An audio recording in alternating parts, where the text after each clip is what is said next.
एक समय की बात है, एक मंदिर में एक पुजारी रहते थे। एक मंदिर में एक पुजारी रहते थे। वो भगवान विष्णु के बहुत बड़े भक्त थे। उनकी मंदिर में रोज पूजा अर्चना आरती रोज क्या करते थे।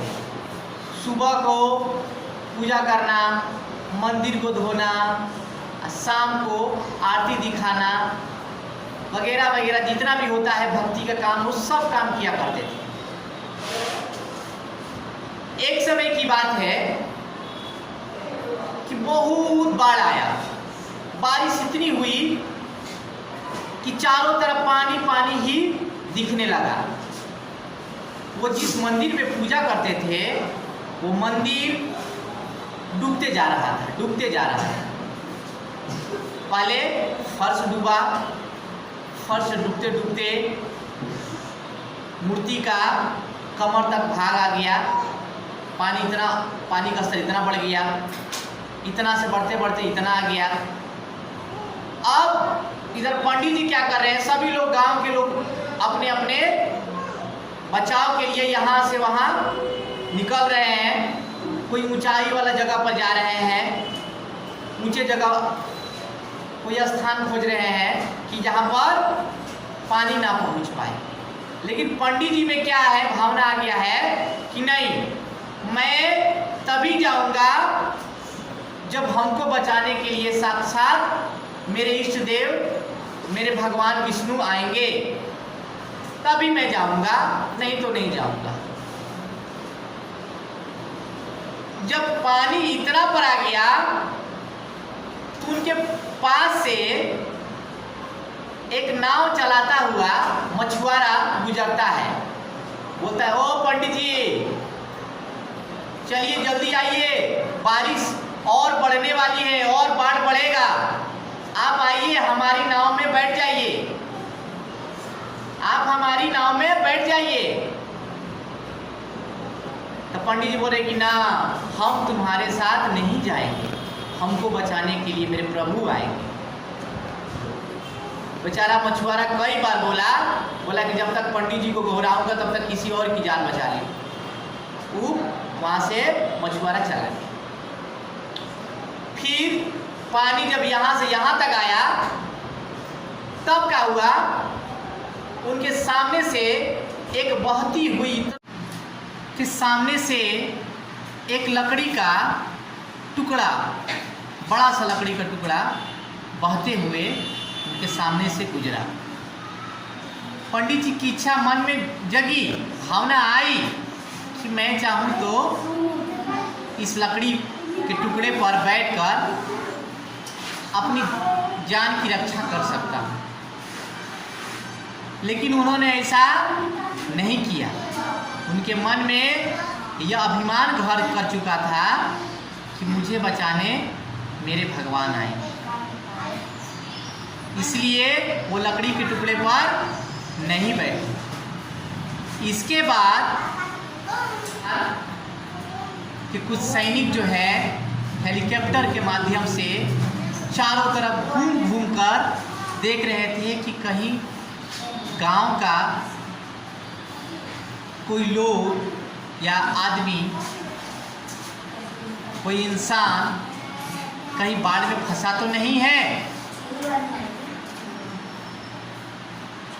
तो वो लोग हेलीकॉप्टर से चारों तरफ यह निरीक्षण कर रहे थे कि कहीं अगर कोई बच गया हो, जिसका बचाव कार्य हमें करना है या हमें जिसको बचाना है तो हम लोग उसको बचाएं। सेना के जवान हेलीकॉप्टर लेते हुए उस मंदिर के पास गए और देख रहे हैं वहाँ एक पंडित जो है वो क्या है, उनका पानी पूरे सर तक आ चुका है यहाँ तक, और वो वहाँ से हटने का नाम नहीं ले रहे हैं। वो सैनिक बोलते हैं कि पंडित जी आप ये रस्सी पकड़ करके आप इस हेलीकॉप्टर के द्वारा अपनी जान बचाइए। वे लोग अपने हेलीकॉप्टर से रस्सी नीचे फेंकते हैं और पंडित जी को बोलते हैं कि पंडित जी आप अपना जान बचाइए। लेकिन पंडित जी के मन में अभी भी क्या है? अभिमान है कि हमें बचाने हमारे भगवान आएंगे। इस तरह करते हुए अंत में तो पंडित जी पानी में डूब के मर जाते हैं। पंडित जी उसमें डूब गए और डूब करके वो मर गए। मरने के बाद जो है वो जब भगवान के पास जाते हैं तो बोलते हैं कि भगवान इस दुनिया में धर्म नहीं है। मैंने आपकी जब तक जिंदा था मैंने आपका पूजा अर्चना हर तरह से आपकी भक्ति की, लेकिन आप हमको एक दिन बचाने के लिए भी नहीं आए। तो भगवान मुस्कुराते हुए बोलते हैं कि आपने मेरी पूजा अर्चना की, ठीक है, आपने मेरा हर तरह से सेवा भक्ति की, ठीक है, लेकिन किस शास्त्र में लिखा हुआ है कि आप अपना बचाव खुद ना कीजिए, खुद ना कीजिए। मैं तो आपको बचाने के लिए हर जगह उपस्थित था, मैं तो बचाने के लिए आपके सामने से गुजरा, लेकिन आप हमको देख नहीं पाए। जो सामने से मछुआरा गुजरा था उस मछुआरे के मन में मैं बसा, उस मछुआरे के मन में मैं आया और उसके मन में यह भावना जगाई कि आप मेरा एक भक्त वहां पर फंसा हुआ है, उसकी नदी, उस नदी का क्या किया, जिधर वो जा रहा था वो नदी से ना हो करके उसकी नाव का दिशा मैंने मोड़ दिया और आपके मंदिर की तरफ कर दिया।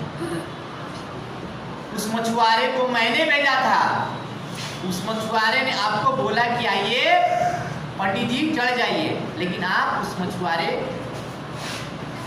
की बात को नहीं माने। दूसरी बात, मैं एक लकड़ी का रूप ले करके यहाँ से गुजरा, जिस पर आप चाहते तो बैठ करके अपना बचाव कर सकते थे, लेकिन फिर भी आपने अपने आप का बचाव नहीं किया। इसके बाद जो हेलीकॉप्टर में सैनिक आ रहे थे उनके मन में भी जो भावना जगी वो हमारे ही आशीष से जगी, इसीलिए वो आपको बचाने के लिए वहां पर आए, लेकिन आपने मेरा वो इशारा भी नहीं समझा। इसके बावजूद मैं केले का तना बन करके आपके सामने से गुजरा, फिर भी आपने अपना बचाव नहीं किया,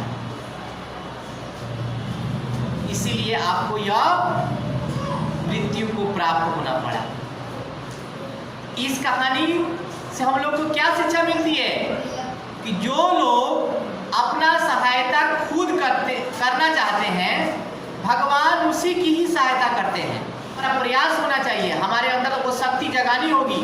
जब हम थोड़ा सा प्रयास करेंगे तभी ईश्वर हमारा मदद करेंगे, और नहीं तो उस पंडित जी के जैसे हम लोग वहीं पर पड़े रहेंगे और बोलेंगे कि नहीं हमें ईश्वर ही बचाने आएंगे, हमें ईश्वर ही बचाने आएंगे।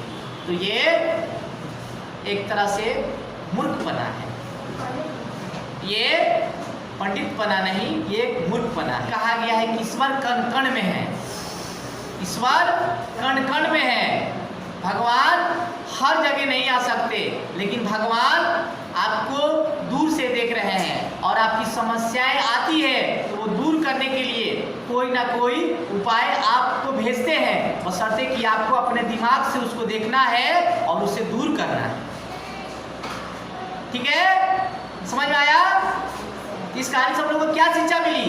इस कहानी से हम लोग को यही शिक्षा मिली कि भगवान उसी की मदद करते हैं जो अपनी सहायता खुद करना चाहते हैं।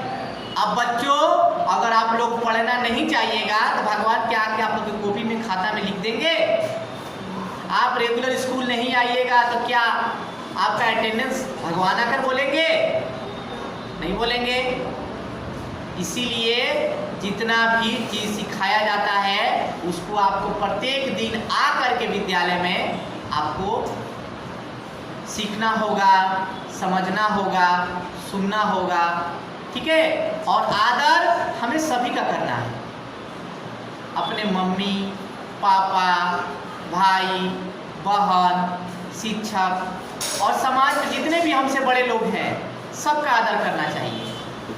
सीख हर जगह है, हमें लेने की जरूरत है, ठीक है।